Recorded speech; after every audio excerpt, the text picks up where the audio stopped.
Hey sis, are you there? I heard something was going on with you, but I'm glad that everything seems to have settled down now. I always knew that you were so nice, but I can't believe that you put yourself through all of that just for me. You really are too kind. Do you know that? Tracy, I really wasn't doing what I did for your sake, you know. I broke off my engagement with my fiancé because I caught you two having an affair with each other. Well, I know, but you were engaged to a CEO. You know that it's always been my dream to marry a rich man, right? I don't even know what to say to something like that. Is that supposed to be an excuse? Well, I've just always wanted to live like a spoiled princess, you know? I really don't know. What in the world does that even mean in this day and age? Besides, where did a dream like this even come from? It isn't like we were horribly poor or fantastically rich growing up. Well, I know, but that doesn't mean that I can't want to marry someone who is really rich, because if I did that, then I would never have to work another day in my life. And now I found that man after all this time. It really is like a real-life Cinderella story, isn't it? I don't remember the scene in Cinderella where one of the ugly sisters steals her prince away. Are you sure we were watching the same movie growing up? Oh, come on. You can't actually be mad at me for taking him for myself, right? Don't you know that all's fair in love and war? You just gotta get over this. You think this is something someone can just get over? This isn't a toy or something that you stole from me this time. We aren't kids anymore. You're right. We're adults, and I think that you're forgetting your place right now. I stole your fiancé from you, and that's a fact. You just need to accept the fact that you've been dumped for the better woman. You think I've been dumped? Please, I wouldn't have taken Jerome back if he came begging for me to take him back. I wonder if you have any idea just how pathetic and desperate you sound. I really don't care what you have to say about this anymore. I am through with the both of you. You really don't get it. You aren't the one calling the shots here. Jerome left you for me. Do you understand that? And it's because you weren't enough for him. He chose me over you because it's clear that I'm the better choice. And that's why we had an affair behind your back, because you couldn't make your fiancé happy and now he's left you. I really don't care how you try and frame it. It is true that Jerome cheated on me and that's why we're not getting married. But do you see me crying and moaning over losing him? Whatever, I just know that you've gotten better at hiding it now. But you've always been a little crybaby ever since we were little. Now who's the one trying to act all tough? We both know that you were the one who would resort to tears right away.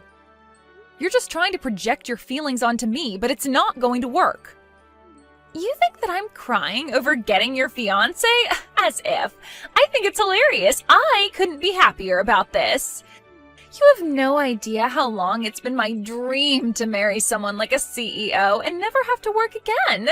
It's like my whole life has been leading to this moment. You really have no idea what you're talking about, do you? But whatever, what's done is done. Oh, come on! You can't just be taking it that easy. Can't you send me a message in all caps or shout at me over the phone or something at least? I'm not going to do that, but you should know that Jerome is not a CEO. What in the world are you talking about? Of course he's a CEO. He's the boss of the company that you work for, isn't that right? Actually, we have joint management of the company, if you must know. Hold on a second. What is that supposed to mean? How can you both manage the company? Well, I actually started the company with my startup capital. Jerome just snuck his way up the ranks using connections of his. The company is, however, all mine. This doesn't make any sense to me at all. What in the world are you talking about? I mean that when we first met while working for different companies, I had just established mine, and as it grew, Jerome showed interest in helping out. Then we started to talk about getting married. After I got pregnant, the board insisted that I have a co-manager in case anything happened to me, and they selected Jerome. So then, you two had the same job at the same time, but the company was really yours? But then, I don't get it. Are you telling me that you're also the CEO of a company? I would say I'm more CEO than Jerome. After all, it was my money that began the company. And I'd double check about Jerome still being a CEO since he would have been fired by now. Fired? What do you mean by that? I mean that once the board found out that Jerome was cheating on me, they asked him to step down and began a full investigation into him. It turns out that he was using company money to take you out for meals and on dates. So the board had more than enough evidence to fire Jerome right then and there. In fact, I believe all of this happened last week. Last week? Are you sure? He hasn't told me anything about any of this. Well, you might want to go and try talking to him about some of this in that case. But then, doesn't this mean that Jerome isn't even a CEO and that I won't actually be marrying a really rich guy? That's what you're worried about? I tell you that Jerome was embezzling from the company, something he could go to jail for, and that's all you care about? You're just lucky the board already agreed not to press charges as long as Jerome pays the money back. Of course, we are prepared to press charges if that doesn't happen. But I was supposed to live life like a princess. I thought I had stolen your man away from you with my charm and good looks. But now you're telling me that the man I stole from you doesn't even have a job? Yeah, and I don't imagine he has much in the way of savings given how lavishly Jerome likes to live.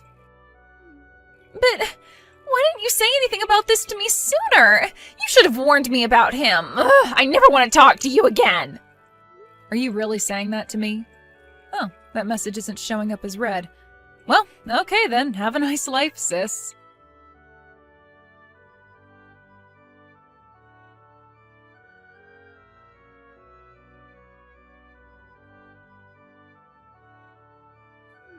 Hey Mabel, are you there? What the heck is the matter with you, huh? Why the heck did you have to go and tell your sister that I wasn't the CEO of our company anymore, huh? First of all, it isn't our company. It's always been my company. Second of all, don't be upset just because I told my sister the truth. Not only about your job, but also all about how you were fired. After all, it's not like I ever promised that I wouldn't tell her. You little... Don't you realize what you've done? Now she doesn't want to marry me anymore. You've messed up my whole life with this. Oh, so you mean you've managed to fumble marrying 2 women now? You've really got to work on that, Jerome. You would like to think so, wouldn't you? But it shows what you know. And just what is that even supposed to mean, huh? I mean that I wanted to see how you would react. The truth is that I talked to your sister and smoothed things out. So we're still going to be getting married. And just what kind of lies did you have to tell her to get her to go along with that? I told her that the reason I chose to step down from my position as CEO of our company is so that I can do and start my own company. And I've already been preparing for this for a long time. After all, I was the one who took our company to where it is today. I know all about how to raise a successful company from the ground up now. You're really going to start a company all by yourself? What? Like it's hard? I'm going to start a company and it's going to grow far beyond what you could ever imagine. I'll dominate the industry and become untouchable. Well, you might know how to found a company, but that doesn't mean that you're any good as a manager. And I don't think you've ever shown any promise there anyways. Are you kidding me? You're just jealous because I left you and our company to go start my own with my new woman. You can't actually think that I'm jealous of either you or my sister, right? You realize how stupid you sound, don't you? Whatever. You're the one who doesn't know what you're talking about. Tracy and I are going to live happily ever after while your company just crumbles without me. Just stay out of my way and never try to interfere with my life again. I really don't care what you and my sister choose to do with your lives, but you do realize that you need capital to start a business, right? Do you have that kind of money? Because I know that you still owe me for the legal fees from your affair.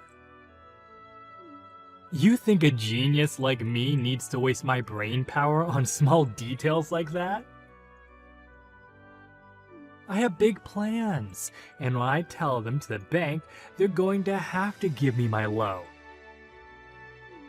And I'll get the loan and start my company and have everything up and running in 6 months. 6 months, huh? You really think you can handle doing all that in such little time? Well, in that case, I want you to pay me what you owe me right now. This is why you always used to get on my nerves. The second you saw that I was going anywhere in life, you would always find a way to try and hold me back. Why can't you just be more like your sister and let me do whatever I want without making little comments on it? If you've got a problem with constructive criticism now, just wait until you're in a boardroom meeting. Besides, you knew that I was like this when we first started dating. Did you really expect me to change? You know, I never even wanted to be engaged to you, but I knew that it was the only way to hold on to my position and my power. But then I met your sister, and I realized I didn't have to sell my soul to live like this. What your sister and I have is true love, and it's going to give us the success we need. Well, I really do hate to stomp on your dreams, but let's just hope that it's true love that you two have. Of course it is! We've tied together and nothing is ever going to come between us. Well, good luck with that. I just hope that you two can stay together long enough to be married. You'll see. We'll prove you wrong! We'll prove everyone wrong! And then you'll realize that you should have never underestimated me. Just now that I'm never going to work with your company again. So when I'm dominating the industry, you'll have to struggle just to keep the lights on. Well, you have to have found your own company and get it off the ground first, so good luck with that. And do hurry up and send me the money that you owe me, okay? Oh, you'll just have to wait for that. But don't worry. Once I have all my success, I'll be sure to pay you back that money with interest. And then you'll realize that that's only a taste of the wealth I'll have. Then you'll see how wrong you were about me.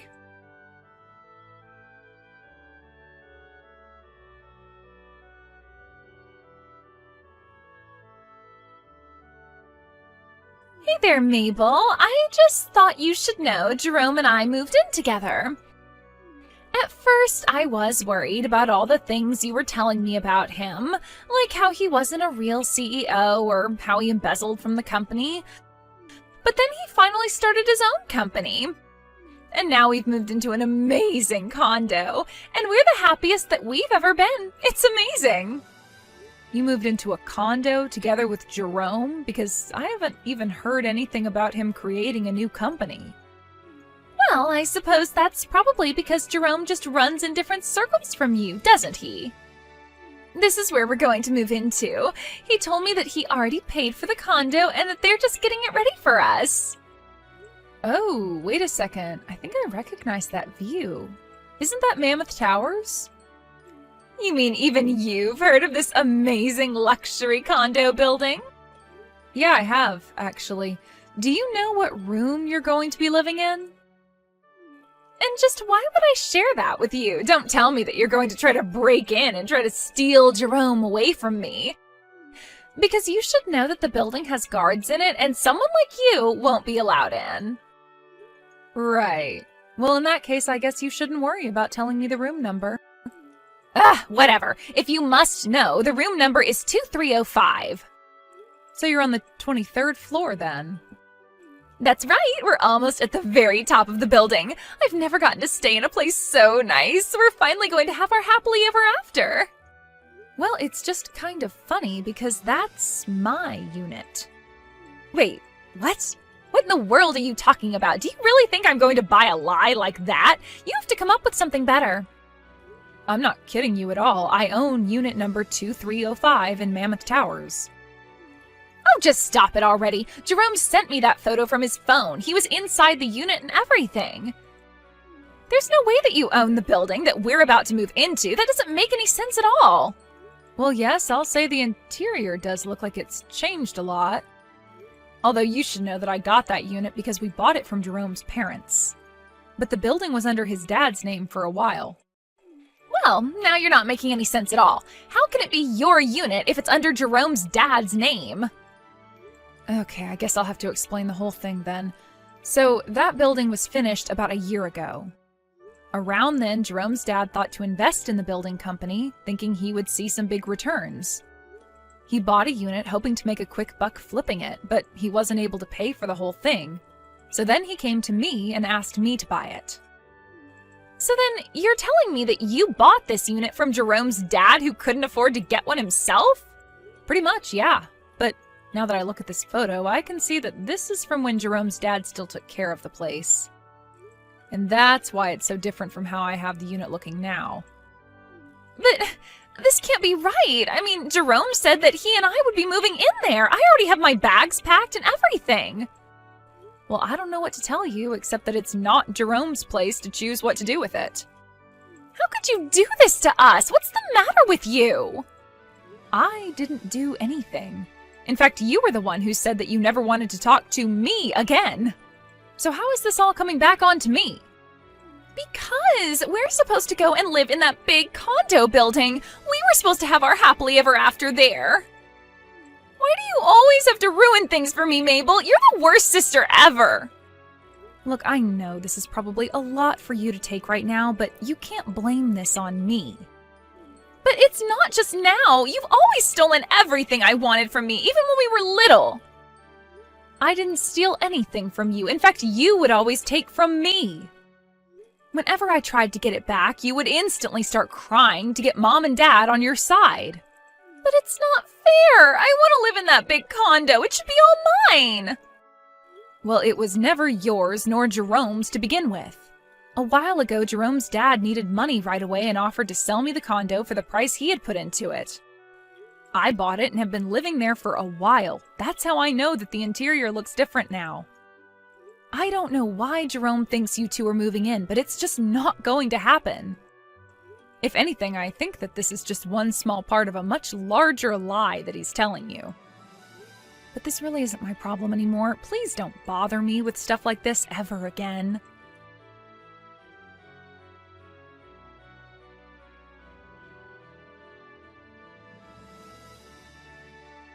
It turns out that when it was time to move, Jerome ended up taking my sister to go and move in with his parents. Apparently, they were in serious debt, and this was part of the plan to use Jerome and Tracy to pay off their debts. Tracy was messaging me, begging to help get her out of there, but I just read her texts and then blocked her number. She tried living with them for a couple of months, just hoping that this was all part of Jerome's plan to start his own company. Of course, he had never really even begun the process and was lying to Tracy this whole time about his intentions. I heard later from my parents that they ended up bailing out Tracy and rescuing her from her in-laws' house. Now, both my mom and dad are keeping a very close eye on Tracy and making sure she finds a job and learns some responsibility. As for me, life went on as normal. Nothing Jerome or Tracy did really ever had a chance to affect me. I told my parents that I wouldn't be doing anything to support my sister, and they understood and agreed with me.